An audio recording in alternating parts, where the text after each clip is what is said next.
Ada 4 bulan yang Allah muliakan. Yang pertama adalah Dzulqa'dah, Dzulhijjah, Muharram dan Rajab. Salah satunya bulan Muharram ini memiliki keutamaan-keutamaan. Kenapa Allah muliakan bulan Muharram ini? Karena di bulan Muharram tidak pernah lepas dan tidak terlepas daripada sejarah Nabi dan sejarah para Rasul. Sebagaimana yang mungkin sudah kita ketahui bahwasanya Nabi Allah Adam diampuni taubatnya selama 360 tahun.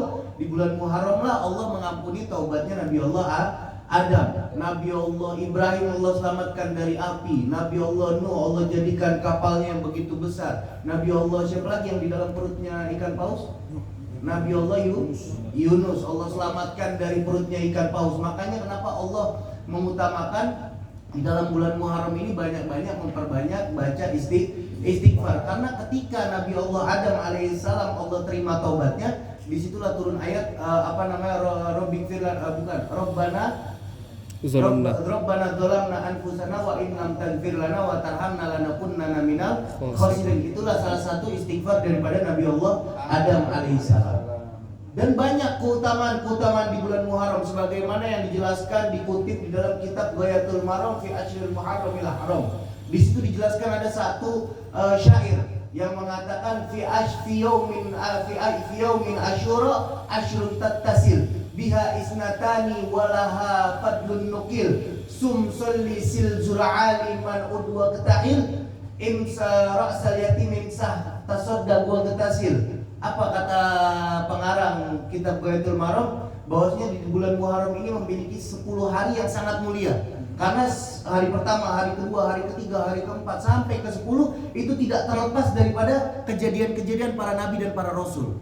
Salah satunya kejadian Nabi Allah Musa alaihissalam membelah lautan itu di bulan Muharram, diciptakannya bumi. Ada yang mengatakan diciptakannya bumi di bulan Muharram. Ada yang mengatakan awal turun hujan di bulan Muharram ke muka bumi. Diturunkannya barokah di muka bumi awal pertama kali di bulan Muharram. Jadi nggak terlepas di bulan Muharram ini banyak kejadian-kejadian yang sangat menakjubkan.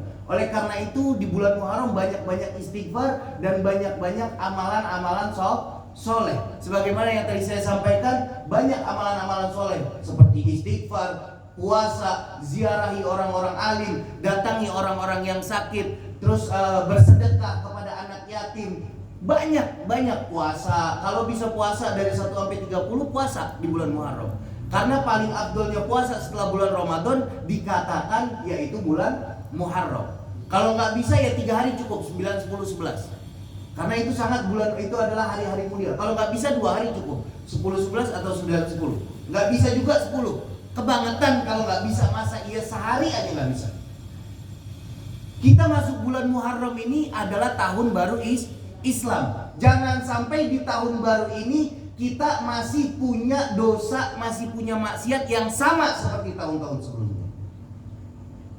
Yang saya ingin bahas yang lebih penting adalah ayo sama-sama kita hijrah, merubah diri kita menjadi lebih baik.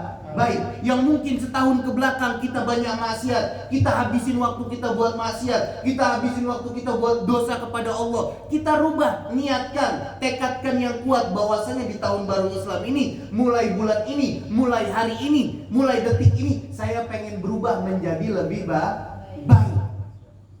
Kalau nggak ada perubahan di dalam hati seseorang dan niat seseorang, nggak bakal orang itu berubah. Hidayah Allah bukan datang sekonyong-konyong, oh nih lu gua kasih hidayah, enggak. Allah bakal kasih hidayah bagi orang yang mau baru berubah. Kalau di dalam dirinya tidak ada perubahan yang baik, sampai kapanpun, sampai mati nggak bakal baik-baik. Nggak bakal baik. Sebagaimana yang Allah firmankan di dalam Al-Quran, wa man yuhajir fi sabilillah. Ya, siapa orang yang berhijrah kepada Allah, yajidu fil ardi muragaman katsiran wa sa'atan, maka Allah bakal membuka kelapangan rezekinya. Allah bakal mempermudah segala urusannya. Itu kalau orang yang mau berubah menjadi lebih baik. Hati-hati. Kita nggak tahu mati kita itu kapan, nggak tahu. Kalau kebiasaan kita, mohon maaf, maksiat, kebiasaan kita jauh dari Allah, kebiasaan kita benar-benar nggak pernah ibadah sama sekali, ditakutkan matinya nanti dalam keadaan maksiat. Sebagaimana hadis Nabi SAW, yub'atu kullu abdin ala ma mat alaih. Akan dibangkitkan orang itu nanti di yaumil kiamah sebagaimana dia matinya. Annahu man asya ala syai'in mata ala alaih. Siapa orang yang hidupnya kebiasaannya judi, kebiasaannya nongkrong, jauh dari Allah, ya, nggak pernah ngelakuin sholat, nggak pernah majlis taklim, nggak pernah duduk sama ulama, selalu maksiat kepada Allah, selalu nunda-nunda sholat, nggak pernah sholat, matinya bakal begitu nanti. Ini yang ngomong bukan saya, yang ngomong Nabi di dalam hadis Bukhari dan Sahih. Ini hadis Sahih bisa menjadi hujah. Kalau udah kebiasaannya judi malam-malam, nanti ditakutkan matinya juga judi. Lagi judi, naudzubillah min dzalik. Tapi kalau kita kebiasaannya duduk sama orang alim, kebiasaannya bareng-bareng di majlis ilmu, biasain sholat di masjid 5 waktu, insya Allah siapa sih yang nggak pengen mati di dalam majlis ilmu? Siapa sih yang nggak pengen mati di dalam pesantren? Siapa sih yang nggak pengen mati di dalam kebaikan? Semua juga pengen matinya di dalam kebaikan. Tapi kita nggak bakal mendapatkan mati dalam keadaan baik kalau kita nggak merubah diri kita untuk belajar lebih baik. Itu poin penting yang saya ingin sampaikan. Di bulan Muharram ini, rubah diri kita menjadi lebih baik. Jangan sampai berlalu bulan Muharram, Safar, Rabiul Awal, Rabiul Akhir, terus Jumadil Awal, Jumadil Akhir, Rajab, Sya'ban, Ramadan, Syawal, Dzulqa'dah, Dzulhijjah, Muharram lagi. Ketemunya begitu-begitu lagi. Ketemunya begitu-begitu lagi. Setahun penuh masa nggak ada kebaikan sih yang kita lakukan? Setahun penuh masa nggak ada sih keistiqomahan dalam kebaikan yang kita lakukan? Maunya begitu terus. Silakan yang mau kerja, yang mau nyari duit, yang mau kuliah, yang mau ngapain, mau nyari dunia, silakan cari dunia. Tapi jangan habisin waktu kita cuman buat dunia. Karena dunia tuh nggak dibawa mati. Kalian punya mobil, nyari kerja mati-matian buat beli tanah, buat beli mobil. Kalian mati pun, kita mati pun, saya mati pun nggak bawa mobil saya. Harta yang saya punya malah bisa jadi rebutan buat anak saya. Harta yang saya punya bisa jadi malah jadi berantem buat keluarga saya. Kalau kita sebagai bapak nggak punya ilmu agama, nggak punya wasiat, nggak tahu cara pembagian waris, nggak tahu, akhirnya jadi berantem. Adik kakak yang tadinya akur, namanya duit nggak ada saudaranya ya bu ya, betul nggak? Orang tua sama anak bisa berantem, anak saudara kakak sama abang, kakak sama adik bisa berantem, gara-gara uang. Makanya hati-hati. Kalian di sini banyak orang tua. Kita sebagai orang, mau siapapun, mau yang orang tua, mau yang anak muda, yang mau Pak RT, mau yang ketua, mau yang pemimpin, mau yang bos, semuanya bakal dihisab. Kullukum ra'in wa kullukum mas'ulun an ra'iyati. Kalian semua bakal dihisab, bakal dimintai pertanggungjawaban dan bakal ditanya nanti sama Allah Subhanahu wa taala. Wal imamur ra'in wa mas'ulun an ra'iyatihi. Seorang pemimpin bakal ditanya kepemimpinannya, bagaimana dia menjaga masyarakatnya, bagaimana dia menjaga anak buahnya. Sholat nggak nih anak buahnya? Belajar ngaji nggak nih anak buahnya? Kalian udah mau memimpin sebagai suami, memimpin istri, istrinya nggak diajarin sholat, istrinya nggak diajarin nutup aurat. Yang ditanya siapa? Suaminya. Kok mau lu jadi suami kagak ngajarin istri lu? Kok mau lu jadi istri punya anak nggak ngajarin anak-anak kita? Jangan disangka biarin dia udah balik, dia udah head, dia udah mimpi basah, dosanya masing-masing. Nggak begitu konsepnya. Mau dia udah balik kek, mau dia udah head kek, memang dosa masing-masing. Akan tetapi kelakuan dosa yang dilakukan seorang anak, kelakuan dosa yang dilakukan oleh seorang istri, yang dimintai pertanggungjawaban adalah orang tuanya. Suaminya yang dimintai pertanggungjawab atas istrinya, ibunya yang dimintai pertanggungjawab atas anak-anaknya. Kok bisa kalian sebagai orang tua nggak mendidik anak-anak kalian? Kok bisa kalian sebagai suami nggak mendidik istri-istri kalian? Kalian yang bakal dimintai pertanggungjawaban. Bib, saya nggak bisa ngaji malam-malam. Ya nggak apa-apa.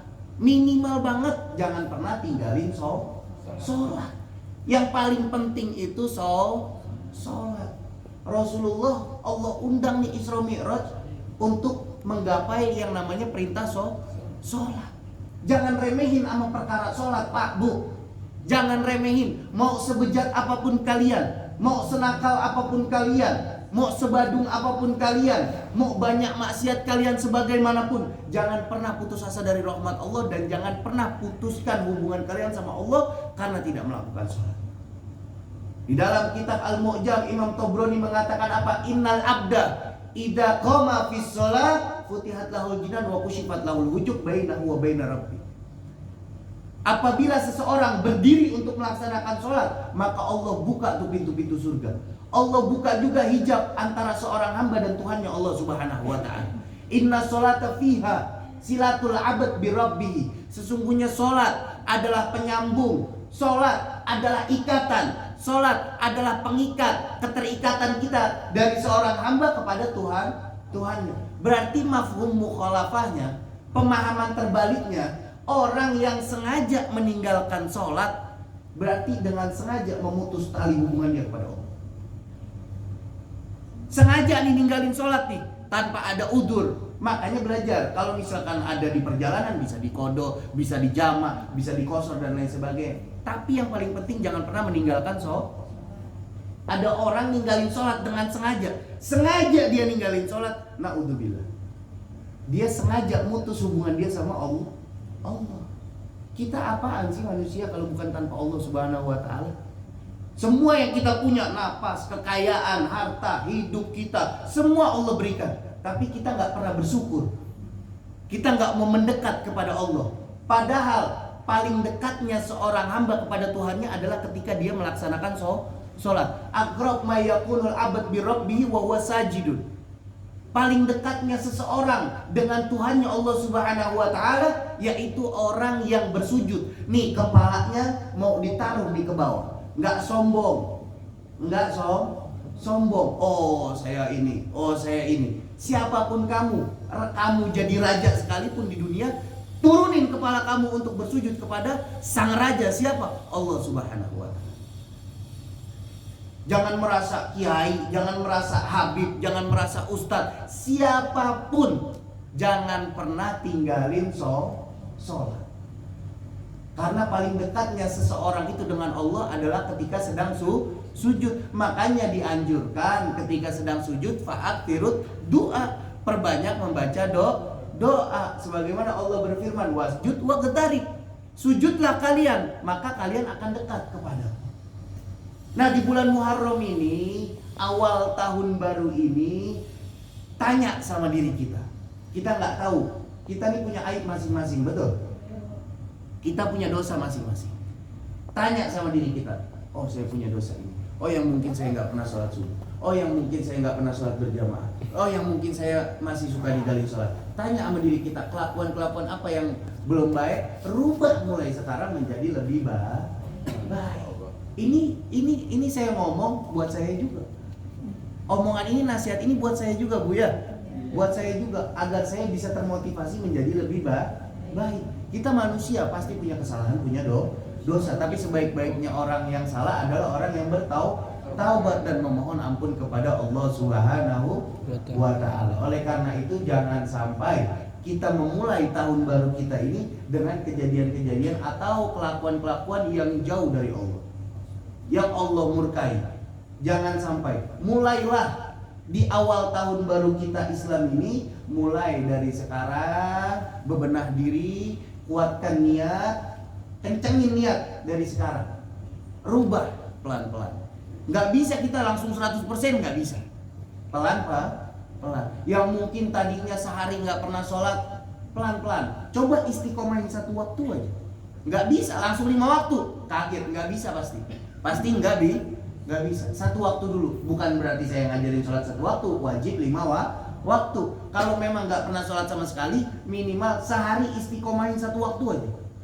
Kalau udah istiqomah satu waktu, nanti lewat nih satu waktunya, gemeter hatinya, kayak ngerasa ada yang kurang. Oh iya gue belum sholat ini. Udah bisa istiqomah satu waktu, tambahin jadi 2 waktu. Istiqomahin lagi sampai terus berkelanjutan sampai 5 waktu, sehingga kita bisa istiqomah meninggalkan 5 waktu, hati kita merasa kurang. Pelan-pelan. Yang tadinya nggak pernah ngaji, hadir pengajian. Siapapun gurunya, siapapun ustadznya, siapapun kiainya, siapapun habibnya, nggak ada majlis ini antar majlis ini saing-saingan, nggak ada. semua yang benar lillah, niat tulus untuk ngaji, nggak bakal ada kata saing-saingan tuh, nggak ada. Contohnya kayak sekarang, Habib Ali nggak bisa, disuruhnya saya. Kebetulan saya juga nggak ada acara. Kalau saya ada acara juga mungkin saya nggak bisa, karena beberapa kali Habib Ali juga nyuruh saya nggak bisa. Nah kebetulan malam ini saya juga lagi nggak kemana-mana, maklum jomblo juga ya kan. Jadi nggak kemana-mana malam minggu ya udah ngaji aja dah kita. Iya Bu, masih jomblo Bu. Enggak sih, ngasih tahu aja. Jadi alhamdulillah kita bisa istiqomah, nggak ada kata saing-saingan, saling melengkapi. Saya mungkin nggak ada, tadi bisa ada Ustadz Aai. Iya. Jadi jangan sampai nanti minggu depan, contoh kalau Habib Ali mungkin ada udur lagi, jangan sampai gua nggak mau ngaji nggak ada Habib Ali. Lah kita ngaji ini niatnya apa? Niatnya karena Habib Ali, atau karena Ustadz Aai, atau karena saya, atau karena apa? Ngaji kita berarti niatnya bukan karena ngaji kita berarti niatnya bukan karena pengen menghilangkan kebodohan, karena Habibnya. Nggak boleh ngaji begitu, tapi memang benar Habib, Kiai, Ustadz, apalagi ganteng, itu jadi pemikat juga memang. Beneran Bu, itu jadi nilai plus buat memikat jamaah-jamaah biar pada ngaji. Oh pengen ngaji yang ngeliat Habib Fulan ini ganteng sih. Walaupun niatnya begitu awalnya, tapi lama-kelamaan diajarin, dikasih masukan sama gurunya, akhirnya berubahlah niatnya. Seperti sekarang ini, mungkin kita ngeliat Habib Ali ganteng, ya pasti ganteng memang. Iya kan, ganteng nggak? Ganteng, pasti ganteng, semua ganteng dah. Tapi jangan sampai niat kita salah. Dan yang terpenting seperti apa yang tadi saya sampaikan, di awal tahun baru ini kita rubah diri kita menjadi lebih baik. Yang nggak pernah sholat, yang nggak pernah ngaji, yang mungkin nggak pernah baca Quran, yang mungkin banyak lah. Kita tahu, kita lebih tahu dosa apa yang kita lakukan. Jadi rubah dosa-dosa yang telah kita lakukan ini, rubah. Oh saya niat ya Allah di tahun baru ini saya pengen rubah. Jangan sampai saya seperti tahun-tahun sebelumnya. Karena seperti apa yang tadi saya bilang, kalau masih berkelanjutan maksiatnya, iya, annahu asya ala syai'in mata alaih. Siapa orang yang kelanjutan maksiatnya masih terus aja begitu tuh, maka matinya naudzubillah bakal seperti itu. Jangan sampai kita mati dalam keadaan maksiat. Ada satu hal yang Allah paling senang. Ma min ahadin ahabbu ilallah min syabin ta'ib. Tidak ada sesuatu yang paling dicintai oleh Allah Subhanahu wa taala kecuali anak muda yang selalu lurus di jalannya Allah. Dan tidak ada wa ma min syai'in abghadu ilallah min syaikhin muqimin ala ma'asi. Dan tidak ada sesuatu yang paling Allah murkai, udah tua, udah bau tanah masih suka maksiat. Nah, orang tua yang kayak gitu tuh, itu orang tua yang paling Allah benci. Kenapa lu udah tahu bau tanah, udah tahu lu ubanan, udah tahu bahasa itu bahasanya Ibu ya, biar gampang dicerna. Bukan berarti bahasa saya kasar, enggak. Maksudnya biar dicernanya gampang, biar yang tua-tua juga pada nyadar diri maksudnya. Nah, itu sesuatu Allah yang paling paling Allah murkai apa? Udah tua, udah bau tanah tapi masih suka maksiat. Semoga kita semua yang ada di tempat ini Allah hindarkan dari kemaksiatan. Dan semoga berlalu tahun-tahun sebelumnya, Allah ampuni segala dosa-dosa kita. Dan semoga kita menghadap tahun yang akan datang, semoga diisi semua dengan kebaikan. Amin ya rabbal alamin. Wassalamualaikum warahmatullahi wabarakatuh. Doanya mungkin dari teman anak. Ini Ustaz Romi, teman anak waktu belajar di Tarim juga. Beliau orang Lombok, pengen ikut ke sini. Ya. Jadi doa dari beliau. Doa.